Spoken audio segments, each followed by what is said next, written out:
প্রিয় দর্শক শ্রোতা, দেখুন ৮ বছরের মেয়ের সাথে মানুষ নামে কিছু হিংসুক প্রাণীরা এই মেয়েটাকে শুধু দর্শন করে থামে নাই, মেরে মসজিদের সাবাসপুরের মসজিদের ২য় তলার ছাদে রেখে দেয়। প্রিয় দর্শক শ্রোতা, আজকের ভিডিওটা আমি বলবো সর্বোচ্চ শেয়ার করে এই অসহায় মেয়ের পরিবারের পাশে দাঁড়ান। প্রিয় দর্শক শ্রোতা, দেখুন এই যে ন্যাক্কারজনক যে ঘটনাটি হয়েছে সাবাসপুরে, এখানকার কর্মকর্তারা যারা রয়েছেন সেনাবাহিনীরা কিন্তু ওই মেয়েকে উদ্ধার করেন।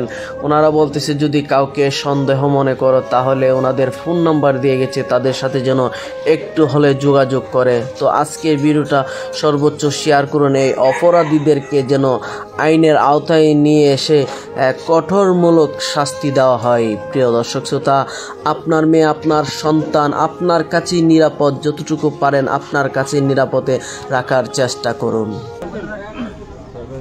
9337702 হ্যাঁ আশুগঞ্জ আর্মি ক্যাম্প, এই নাম্বারে ফোন করে আপনাদের যদি সন্দেহ হয় কাউরে তাহলে আপনারা জানাবেন, বুঝছেন?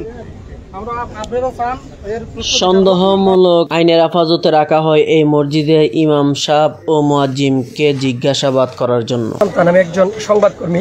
গতকালকে যখন এই মেয়েটা হারিয়ে যায়, তার নিখোঁজের নিয়ে আমরাও ফেসবুকে এবং পেজে বিভিন্ন স্ট্যাটাস দিই, এবং সকালে যখন বাজারে আসি তখন শুনতে পাই যে মেয়েটাকে মর্মান্তিক অবস্থায় পাওয়া গিয়েছে। তো উক্ত ঘটনা একজন গণমাধ্যম কর্মী হিসেবে যখন আসি তদন্ত করার সাথে, তো এখানে আসলাম, মেয়ের পরিবারের সাথে কথা বললাম, এবং এই যে ৮ নম্বর ওয়ার্ডের যে হাবলিপাড়া মসজিদটা, ওই মসজিদের ইমাম এবং মুয়াজ্জিনের সাথে কথা বললে যেটা বুঝতে পারলাম যে আসলে উক্ত ন্যাক্কারজনক ঘটনাটা দর্শনের মাধ্যমে হয়েছে। তো এলাকার মানুষ হিসেবে আসলে এটা কোনো এলাকার ইস্যু না, এটা আমি মনে করি একজন ব্যক্তিগতভাবে এলাকার সন্তান হিসেবে এবং একজন গণমাধ্যম সন্তান কর্মী হিসেবে যে এটা একটা জাতীয় ইস্যু। বিগত কিছুদিন আগে আসিয়াকে দর্শন করে মর্মাহত অবস্থায় হিটু শেখ যে কাজটা করছে তার পুনরাবৃত্তি আমরা কিন্তু এই শাহবাজপুর ১০ নং ওয়ার্ড সরাইল উপজেলা ব্রাহ্মণবাড়িয়া জেলাতে এই প্রথম ইতিহাসে যেটা দেখতে পেয়েছি।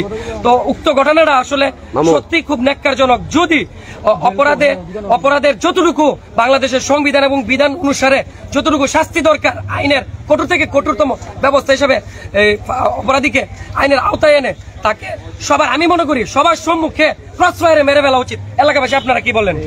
এবং বাংলাদেশের সংবিধান অনুসারে বর্তমান অন্তর্বর্তীকালীন সরকার প্রধান উপদেষ্টা ডক্টর মোহাম্মদ ইউনূস সাহেবের কাছে আমার ছোট্ট একটি অনুরোধ যে আপনি যেভাবে দেশ সংস্কার করেছেন এই দর্শনটাকে এইভাবে আপনারা সংস্কার করেন যাতে কোনো প্রকার দর্শনকারী বা দর্শক দ্বিতীয়বার আর দর্শন করার চিন্তা মাথার মধ্যে না আসে। তো আমরা দেখেছি সকাল থেকে এই পর্যন্ত বাংলাদেশ সেনাবাহিনীর সদস্যরা খুবই তৎপর, এবং বাংলাদেশ আইন শৃঙ্খলা বাহিনী, প্রশাসন এবং আমরা গণমাধ্যম কর্মীরা যতটুকু পেরেছি খুঁটিনাটি তথ্য দেওয়ার চেষ্টা করতেছি। এখন বর্তমানে সন্দেহভাজন মুয়াজ্জিন এবং হুজুরকে আইনের শরণাপন্ন করা হয়েছে, তাদেরকে জিজ্ঞাসাবাদ চলছে।